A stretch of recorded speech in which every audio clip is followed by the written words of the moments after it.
ओम शांति। आज हम 1 अप्रैल 82 की अव्यक्तवाणी सुनते हैं। आज की वाणी का सार है, भाग्य का आधार त्याग। सर्व के भाग्य विधाता शिव बाबा तकदीरवान बच्चों प्रति बोले। आज भाग्य विधाता बाप दादा अपने सर्व बच्चों के त्याग और भाग्य दोनों को देख रहे हैं। त्याग क्या किया है और भाग्य क्या पाया है, यह तो जानते ही हो कि 1 गुणा त्याग, उसके रिटर्न में पदम गुणा भाग्य मिलता है। त्याग की गुह्य परिभाषा जानते हुए भी जो बच्चे थोड़ा भी त्याग करते हैं तो भाग्य की लकीर स्पष्ट और बहुत बड़ी हो जाती है।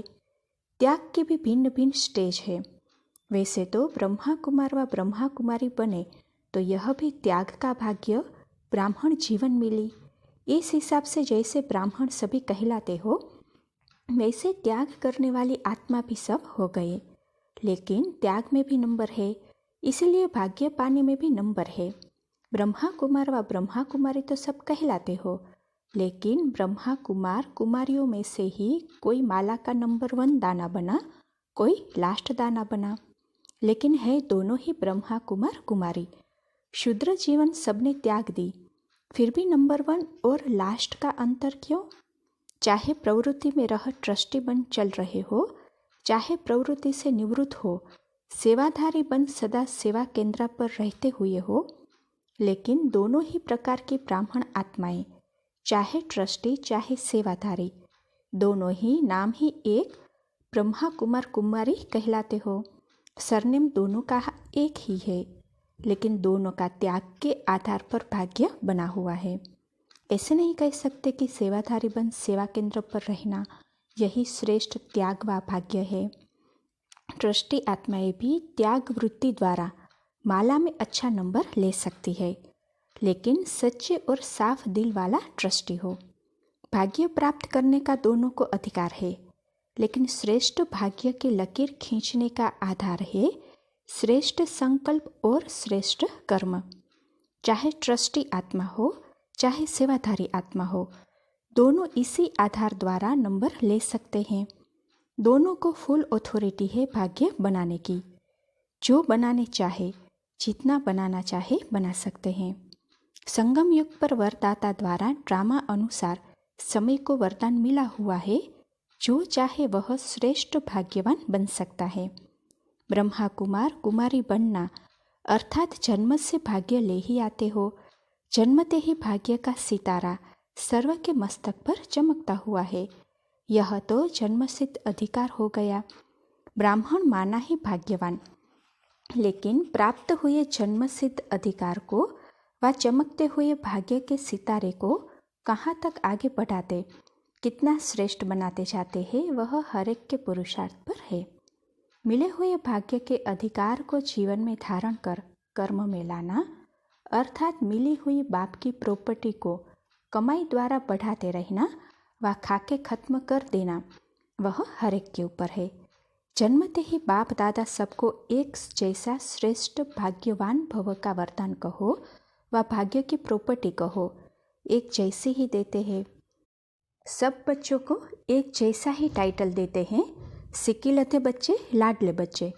कोई को सिक्किलते, कोई को न सिक्किलते नहीं कहते हैं, लेकिन प्रॉपर्टी को संभालना और बढ़ाना इसमें नंबर बन जाते हैं।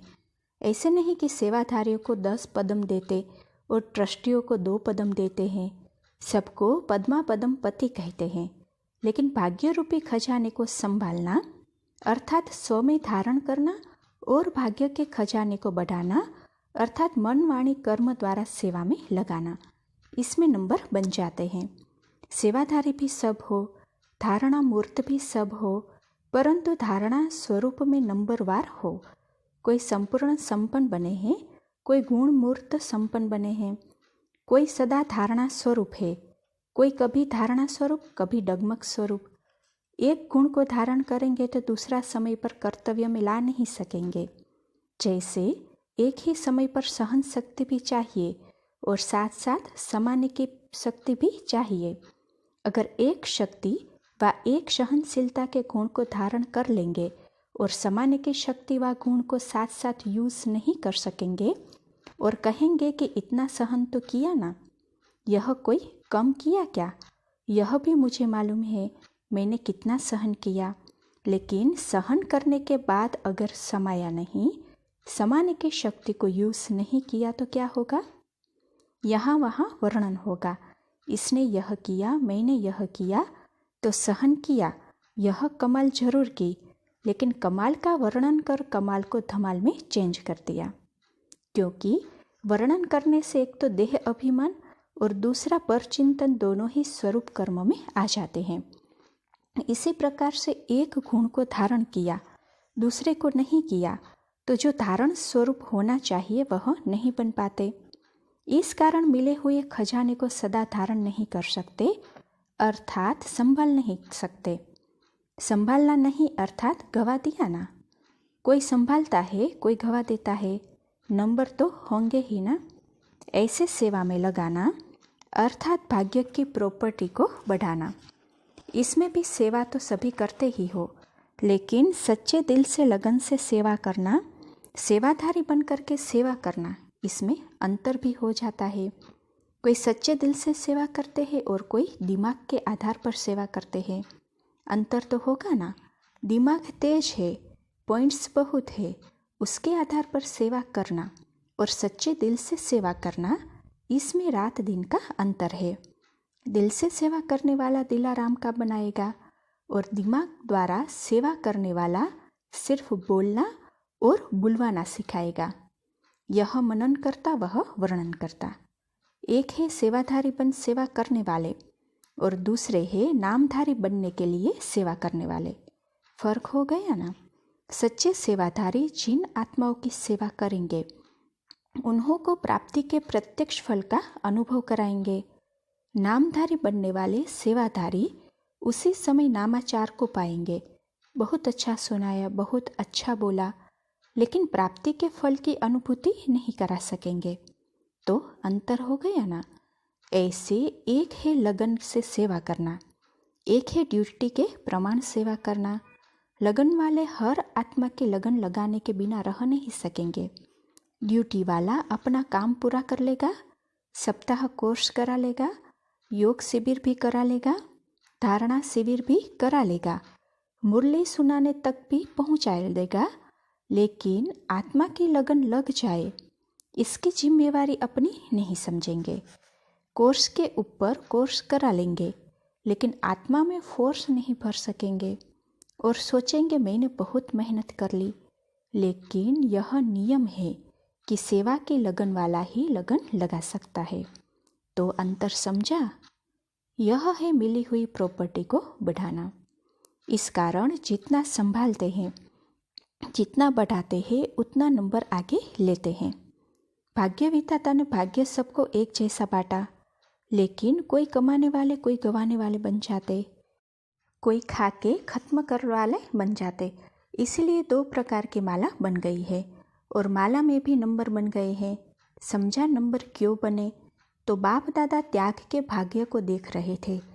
त्याग की भी लीला अपरम अपार है, वह फिर सुनाएंगे।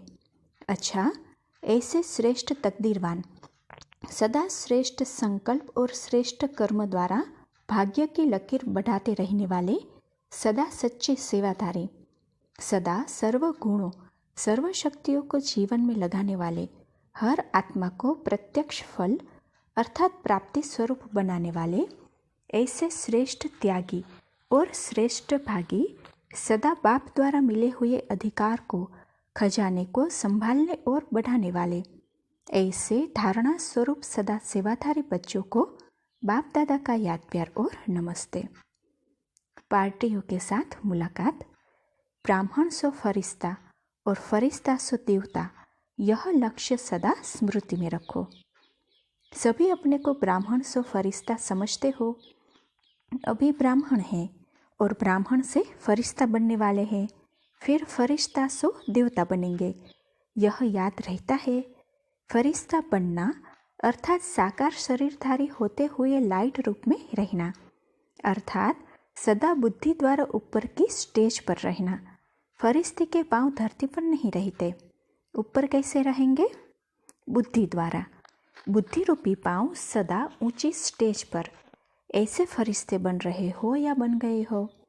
ब्राह्मण तो हो ही, अगर ब्राह्मण न होते तो यहाँ आने की छुट्टी भी नहीं मिलती। लेकिन ब्राह्मणों ने फरिश्तेपन की स्टेज कहाँ तक अपनाई है। फरिश्तों को ज्योति की काया दिखाते हैं, प्रकाश की काया वाले। जितना अपने को प्रकाश स्वरूप आत्मा समझेंगे, प्रकाशमय तो चलते फिरते अनुभव करेंगे, जैसे प्रकाश की काया वाले फरिश्ते बनकर चल रहे हैं। फरिश्ता अर्थात अपनी देह के भान का भी रिश्ता नहीं। देह भान से रिश्ता टूटना अर्थात फरिश्ता। देह से नहीं, देह के भान से। देह से रिश्ता खत्म होगा तो तब तो चले जाएंगे, लेकिन देह भान का रिश्ता खत्म हो तो यह जीवन बहुत प्यारी लगेगी। फिर कोई माया भी आकर्षण नहीं करेगी। अच्छा, ओम शांति।